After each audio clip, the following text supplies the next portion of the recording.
నిమిషాలలో నొప్పి లేకుండా వేడికోస్ వెయిన్ చికిత్స. ఆవేశ హాస్పిటల్, హైదరాబాద్. నమస్తే రమగారు. నమస్తే జీ.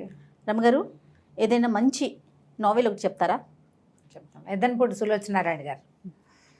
మనం ఇప్పుడు ఇటీవల కాలంలో సెకండ్ మ్యారేజెస్ చూస్తున్నాం కదా. అవును. 70s ఈ సెకండ్ మ్యారేజ్ మీద ఒక కథ రాశారు ఆవిడ. ఇది ఒక విపత్కరమైన పరిస్థితి, ఎవరికి రాకూడదు అలాంటి ఒక స్థితి వస్తుంది ఈ కథలో. దీన్ని ఎలా జడ్జి చేయాలో, ఎలా హ్యాండిల్ చేయాలో తెలియని స్థితి పాఠకుడిని అందులో మెలిపెట్టేస్తారనమాట. అది ఎలా అంటే 3 జడేసి జడ మధ్యలో పువ్వు ఇరికిచ్చినట్టు ఉంటుంది. ఆ మెలికలో మనం కూడా పఠితలు, ఎవరు పాఠకులో ఎవరు పఠితలో ఎవరు చదువుతారో వాళ్ళు ఆ జడలోకి వెళ్ళి ఏది న్యాయమో ఏది అన్యాయమో ఏది సరైందో ఒక అర్థం కాని ఒక స్థితి కల్పిస్తారు. చాలా బాగా రాస్తారు, చాలా బాగుంటుంది. అభిశాపం. అభిశాపం. చిన్నప్పుడు ఆ పేరుకి అర్థం తెలిసేది కాదు నాకు, అంటే ఏమిటి అని. ఏంటి రమగారు ఇంతకీ? ఒక అనుకోని సంఘటన అంతే. కానీ రచయిత్రులు, కవులు ఎంత ఫార్వర్డ్గా ఆలోచిస్తారు కదా. చాలా 70sలోనే అంటున్నారు చూడండి.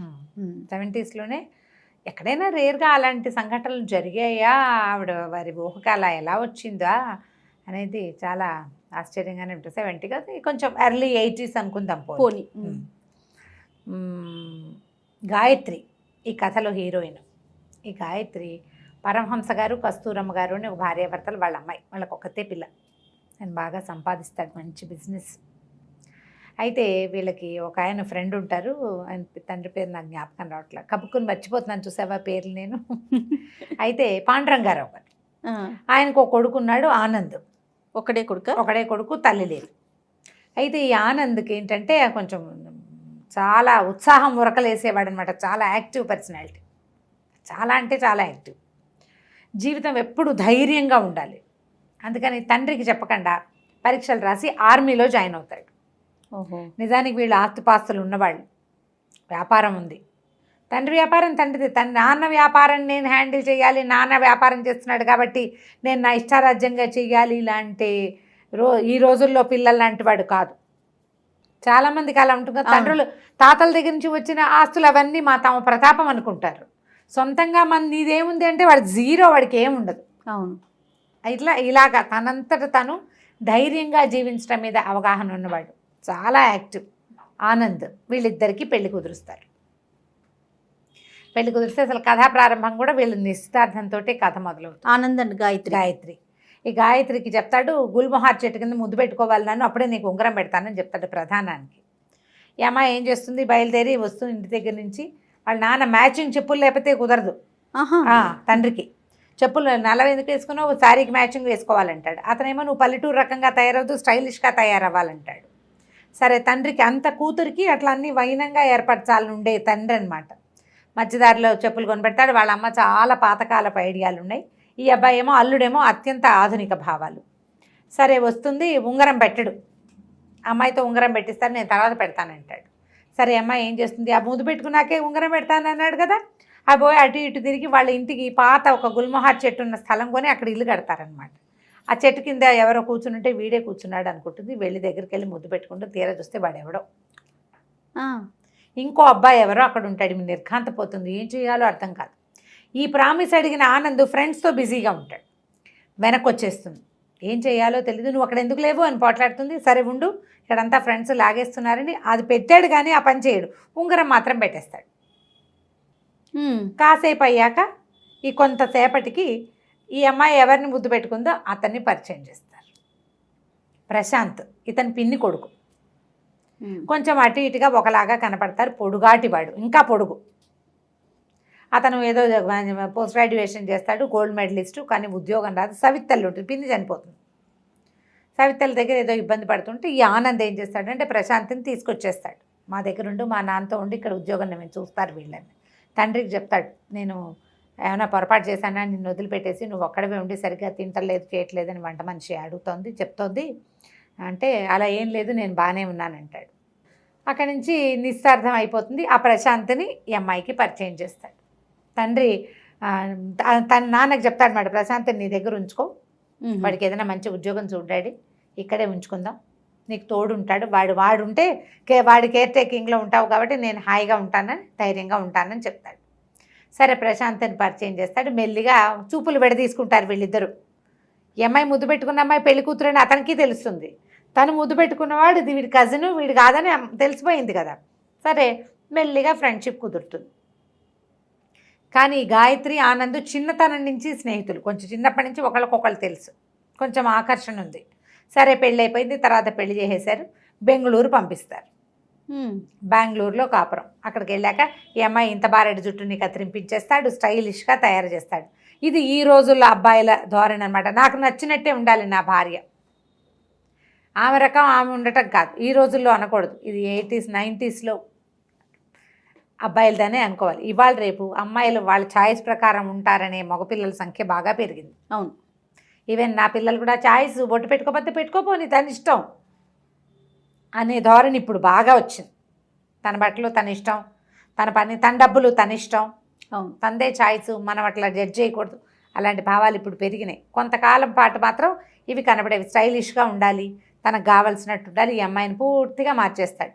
ఇంట్లో చక్కగా మందు, రకరకాల వ్యవహారాలు ఉంటాయి. ఆర్మీ వాళ్ళు. తల్లి వచ్చి లబలబలాడుతుంది, ఇదేమిటి అని. చాలా సంతోషంగా ఉంటారు. ఓ సంవత్సరం 2 ఏళ్ళ దాకా పిల్లలు కనకూడదంటాడు. ఓ ఏడాది పాటు వీళ్ళు హాయిగానే ఉంటారు. సరే మధ్యలో అక్కడ ఎవరో తెలిసిన వాళ్ళ పిల్లకుతుంటే ఆ పిల్లని లైలా, ఆ లైలాని చూపించడానికి ప్రశాంత్ని పిలిపిస్తాడు. ఆ పిల్లని చేసుకో నువ్వని. చేసుకో అతను ఇష్టపడ్డు. ఈ గాయత్రి వేషం చూసి ఆశ్చర్యపోతాడు. మెడదాకా కత్తిరించిన జుట్టు, ఐబ్రోస్ షేప్ చేసి మ్యాక్సేల్ వేసుకుని గౌన్లు వేసుకుని కనపడుతుంటే విచిత్రంగా ఉంటుంది ఆ ప్రశాంత్కి. చక్కగా చీర, పెద్ద జడ అలా ఉండే అమ్మాయి ఇలా మారిపోతుంది అన్నమాట. కొంతకాలానికి ఏమవుతుందంటే వారు ఏదో వస్తుంది. ఇతను వెళ్తాడు ఆనంద్. సరే ఒకతే ఏముంటుందని ఈ గాయత్రిని హైదరాబాద్ తీసుకొచ్చేస్తారు. వీళ్ళ ఇంటికి తెచ్చేసుకుంటారు. కొద్ది రోజుల్లో వార్త వస్తుంది, ఆనంద్ మరణించాడు. ఓహో. బాడీ దొరకల. యుద్ధ విమానాల్లో విమానం కూలిపోయింది, చనిపోయాడు. దాంతో ఇంకా ఏం చేస్తారు? ఇంకా ఈ పిల్ల జీవితం మూడైపోయింది. తండ్రి హతాశుడైపోయాడు. ఈ పిల్లని ఎప్పటికీ కోపప్ చేయలేకపోతారు. ఎలాగైనా తమ పిల్లని నార్మల్ చేయాలని ఉంటుంది తల్లిదండ్రులకి. తల్లి కొంచెం వెనకబడిన భావాలు కాబట్టి మళ్ళీ పెళ్లి చేద్దామన్న ఊహ రాదు. ఈ ప్రశాంత్ ఇక్కడే ఉంటాడు. అతను రెగ్యులర్గా వచ్చి ఈ అమ్మాయిని చూస్తాడు, వాళ్ళకి కొంచెం సహాయంగా ఉంటాడు. పెదనాన్నని చూసుకుంటూ ఉంటాడు. ఈ అమ్మాయి తండ్రే ప్రపోజ్ చేస్తాడు ప్రశాంత్కి. ప్రపోజ్ చేస్తే బాగా ఆలోచించి ఎవరో ఒకళ్ళ చేతిలో పెట్టాలి. దాని బతుకెట్లా మా తర్వాత? భర్త చనిపోతే పిల్లని చచ్చిపోమని అనలేం కదా. అదే కదా. తల్లి పెద్దగా ఇష్టపడదు, ఆవిడకి ఇష్టం ఉండదు. పాతకాలప మనిషి, మళ్ళీ పెళ్ళి ఏమిటి అనుకుంటుంది. తండ్రి ఒప్పుకోడు. ఇంకా ఆయన కూడా, ఈ పాండురంగారావు గారు కూడా, ఆనంద్ తండ్రి కూడా, పోనీ ఈ పిల్లని చిన్నప్పటి నుంచి చూసిన ఆయన, దాని జీవితం మూడైపోవటం ఆయనకి ఇష్టం ఉండదు. సరే పెళ్ళికి ఒప్పిస్తారు. అమ్మాయిని పెళ్లి చేసుకున్న అతనితో కలిసి ఉండటం ఏముంది, అతని దారిని అతను ఆఫీస్కి వెళ్తుంటాడు, ఈ అమ్మాయి దారిని అమ్మాయి ఇంట్లో ఉంటుంటుంది. వేరే ఇల్లు ఒకటి తీస్తారు, మంచి ఇల్లు. ఈ అమ్మాయి అన్ని కింద రూము, పైన బెడ్రూమ్ ఉంటుంది కానీ అక్కడికి వెళ్ళదు. కింద రూమ్లో అన్నీ అరేంజ్ చేసుకుని పెట్టుకుంటుంది. వాడి ఫోటోలు, ఆనంద్కి ఇష్టమైన రికార్డులు తనకు కావాల్సినట్టుగా పెట్టుకుంటుంది. నువ్వు ఇలా ఇంట్లో ఉండద్దు, ఏదైనా పెయింటింగ్ చేయి, సంగీతం నేర్చుకో, అక్కడికి వెళ్ళు ఇక్కడికి వెళ్ళు అని ఈ ప్రశాంత్ బాగా ఎంకరేజ్ చేస్తాడు. క్రమంగా కొంతకాలానికి వీళ్ళిద్దరూ దగ్గరవుతారు. దగ్గరయ్యాక ఈ అమ్మాయి ప్రెగ్నెంట్ అవుతుంది. సంతోషిస్తారు వీళ్ళు కూడా. ఓ పిల్లాడు పుడతాడు. వాడి పేరు ఆనంద్ అని పెడతారు. బుజ్జి చిన్న పిల్లాడు, ఆనంద్ అని పెడతారు. 3 ఏళ్ళు గడిచినాయి, 4 ఏళ్ళు కూడా. అటు ఇటుగా ఆనంద్ చనిపోయి 5 సంవత్సరాలు నిండిపోయింది. ఈయనకి పిల్లాడితో బాగా అలవాటు అవుతుంది పాండురంగారావు. ఆనంద్ వాళ్ళ నాన్నకు కూడా. వీళ్ళ అమ్మా నాన్న కూడా సంతోషంగా ఉంటారు. ఏదో యాత్రలకు వెళ్తారు, అమ్మా నాన్న చనిపోతారు యాక్సిడెంట్లో. ఇంకేముంది, ఇంక మిగిలింది వీళ్ళకి ఒక పెద్దవాళ్ళు, ఒక పెద్ద ఆయన. ఇంతలో సడన్గా ఏమవుతుందంటే ఆయనకు ఒక ఫోన్ వస్తుంది. ఈయన హుటాహుటిన బెంగళూరు పరిగెడితే ఆయనకి ఆనంద్ దొరుకుతాడు. యాక్సిడెంట్లో, ఆ ఫ్లైట్ యాక్సిడెంట్లో ఒక చోట ఎక్కడో పడిపోయాడు. కళ్ళు పాడైపోయినాయి అతనికి, కళ్ళు కనపడవు బాగా, మొహం అంతా కాలిపోయింది, కానీ బతికే ఉన్నాడు. ఆ బతికి ఉన్న అబ్బాయిని ఈయనకి అప్పచెప్తారు. తీసుకొచ్చుకుంటాడు ఆయన. తెచ్చాక అతవాడికి గాయత్రి కావాలి. మరి గాయత్రి ప్రేమే నన్ను బతికిచ్చింది, లేకపోతే నేను ఎట్లా బతికాను? తన తండ్రి ఆపేక్ష గాయత్రి ప్రేమ వల్లే తను బతికున్నాను అనుకుంటాడు. ఈ అమ్మాయికి పెళ్ళి పిల్లోడు కూడాను. ఆ గాయత్రిని వీరి దగ్గరికి తీసుకొస్తారు. అతని కళ్ళు కనపడవు, కానీ గాయత్రి స్పర్శ, అమ్మాయి రావటం, నడక అన్నీ గుర్తుపడతాడు. కళ్ళు బాగా కనిపించవు.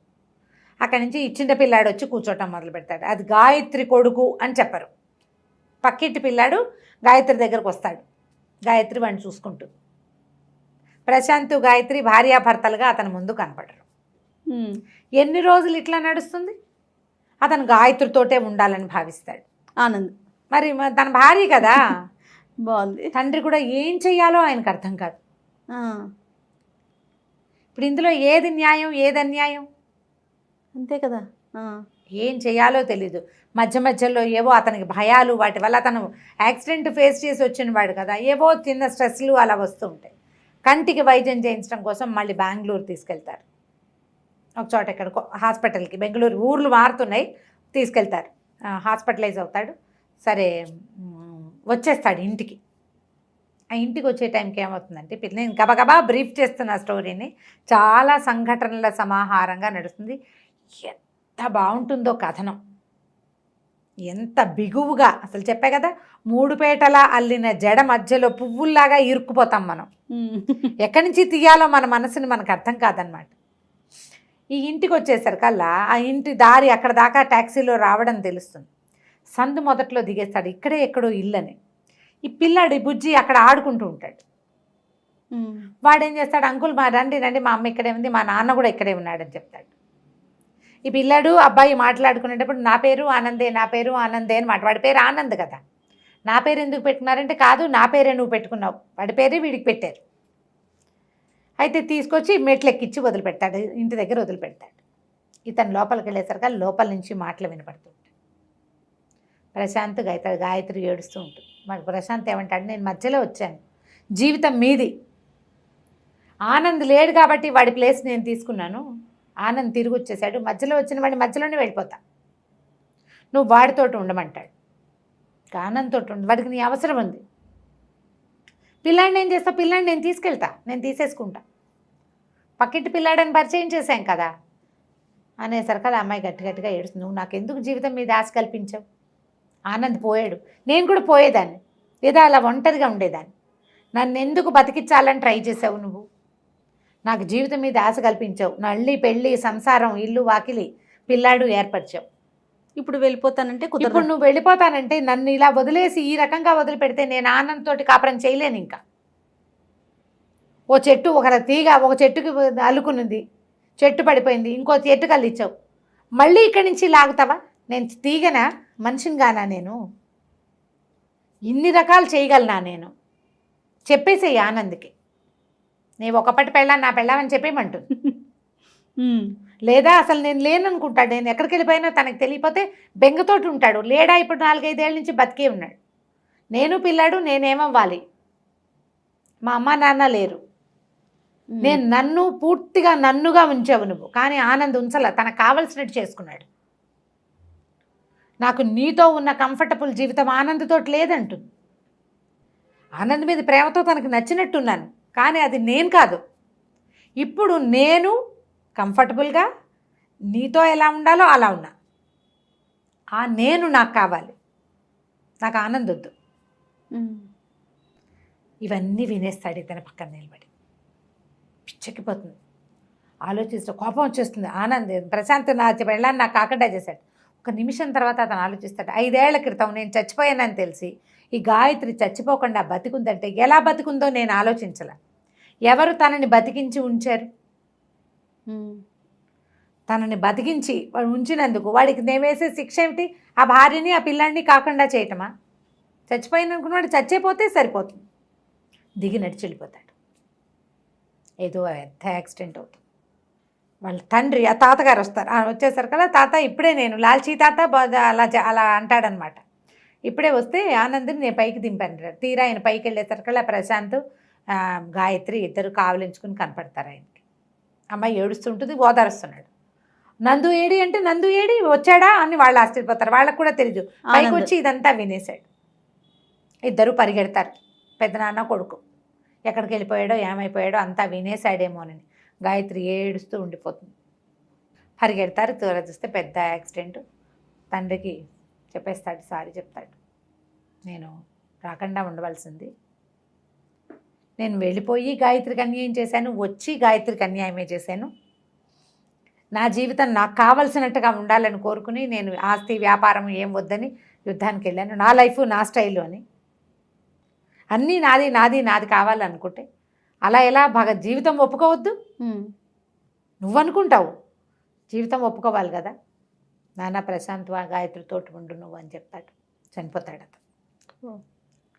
వీడు ఇంకేం చెప్పలేడు. ప్రశాంత్ కూడా చాలా ఉదాత్తమైన క్యారెక్టర్గా చూపిస్తారు. అతను మరణించాకే పాండరంగారావు గారు ఇంకా నేను ఇక్కడ ఉండను ఆయన, హిమాలయాల దగ్గర ఏవో ఋషికేశ్ వెళ్ళిపోతాడు ఆయన, పెద్ద ఆయన. ఎందుకంటే ఆ పిల్లాడు వాడి జీవితాన్ని వీడు తీసుకున్నాడు. ఇది మంచిదే, తనే ఎంకరేజ్ చేశాడు, కానీ నొప్పిని సహించలేరు కదా నా కొడుకు జీవితం ఇది అని. అందుకని నేను ఇక్కడ ఉండను, ఎప్పుడైనా ఒకసారి వచ్చి పిల్లాడిని చూపించమని చెప్పి ఆయన కూడా వెళ్ళిపోతాడు. గాయత్రి క్యారెక్టరు ముందు నుంచి చివరి దాకా చిన్న డిఫరెన్సెస్ తోటి చాలా బాగా చూపిస్తారు. ప్రశాంత్ క్యారెక్టర్ సటిల్గా ఉంటుంది, ముందు నుంచి మంచివాడు, అతను ఎప్పుడు మంచివాడుగానే ఉంటాడు. చివరికి కూడా అతను తన పద్ధతి మార్చుకోడు, అతనికి స్వార్థం రాదు. నేను పెళ్లి చేసుకున్నాను, నేను కాపురం చేస్తున్నా, ఇది నా పెళ్ళాం, నా పిల్లాడు, నాకు కావాలి, వీడెవడు అని అనుకోడు. ఇది ఆనంద్ పెట్టిన భిక్ష నా జీవితం, వాడి వల్లే నాకు ఉద్యోగం వచ్చింది, వాడి వల్లే నేను లైఫ్లో సెటిల్ అయ్యాను, వాడి భార్యను తీసుకుని ఇచ్చేయాలి వెనక అనుకుంటాడు. మనం ఈ ముగ్గురులో ఎవరు కరెక్టో మనం జడ్జ్ చేయలేకపోతాం జయ. ఏదైనా సులోచనారాయణ గారిది ఒక ప్రత్యేకమైన తరహా. ఈ తరహాలో నువ్వు ఏ క్యారెక్టర్ని ఇదే నేను కరెక్ట్ అని అనిపించదు మనకి. ఇది కరెక్టే, దాని గురించి మాట్లాడితే అది కరెక్టే, మూడో దాని గురించి మాట్లాడితే మూడోది. ఇందులో గాయత్రి పక్షం వహించాలా మనం? వహించలేము. పోనీ ప్రశాంత్ది కాదు, ఆనంద్ది అది కాదు, కానీ మనం ముగ్గురు పక్షము వహిస్తాం అంతే. ముగ్గురు కరెక్టే. ఇలా ముప్పేటగా ఉండే కథల్ని ఎన్ని రకాలు రాస్తారో వింటుంటే ఎలా ఉంది. అసలు ఆ కథ చదువుతూ ఉంటే ఆనంద్ తిరిగి వచ్చాక గాయత్రి ఎలా అయిపోయింది అనేది అబ్బా చెప్పద్దు అసలు. చదివి తీరవలసింది. అభిశాపం కొంచెం పెద్ద నవలే కథ, మరి ఒక 5-6 ఏళ్ల జీవితం కదా, తాపీగా చదవండి. స్క్రిప్ట్లో హాయిగా దొరుకుతుంది, చదువుకోవచ్చు. నెలకు ఒక 300 మన అకౌంట్లో నుంచి కట్ అవుతాయి. ఇలాంటి బోల్డ్ అని నావెల్స్ దొరుకుతాయి. నేను సినాప్సిస్ ఇచ్చాను, బాగా కరెక్ట్గా ఒకదాని వెనకాల ఒకటి ఇవ్వలేదు. ఇలాగే నా ఫేవరెట్ నావెల్స్ కొన్ని, కీర్తి కిరీటాలు, శ్వేత గులాబీ, విజేత ఎక్సలెంట్గా ఉంటాయి. మనం ఎవరిని గురించి ఒప్పుకోవాలో మనకు అర్థం కాదనమాట. ఓకే, మామూలుగా కొంత చూస్తాం, వెళదే తప్పు అలా అనిపిస్తాయి మనకి. ఇక్కడ అనిపించదు. ఎవరికి వాళ్ళు ఉదాత్తమైన వాళ్ళు, సరైన వాళ్ళు, వాళ్ళ వరకు వాళ్ళు గ్రౌండెడ్గా కరెక్ట్గా ఉన్నారనిపిస్తుంది. ట్రై చేసి చూడండి. ఈ పుస్తకం కోసం చాలా బుక్ స్టోర్స్లో, నవోదయాలో, నవయుగాలు అన్ని చోట్ల దొరికేస్తుంది. విశాలాంధ్రలో కూడా దొరకచ్చు. ఎద్దనపూడి సులోచనారాయణ గారి అభిశాపం. అద్భుతం గారు, చాలా బాగుంది. రైట్, ఇంకొక నోవెల్తో మళ్ళీ కలుద్దామండి. తప్పకుండా. నమస్తే. నమస్తే జయ.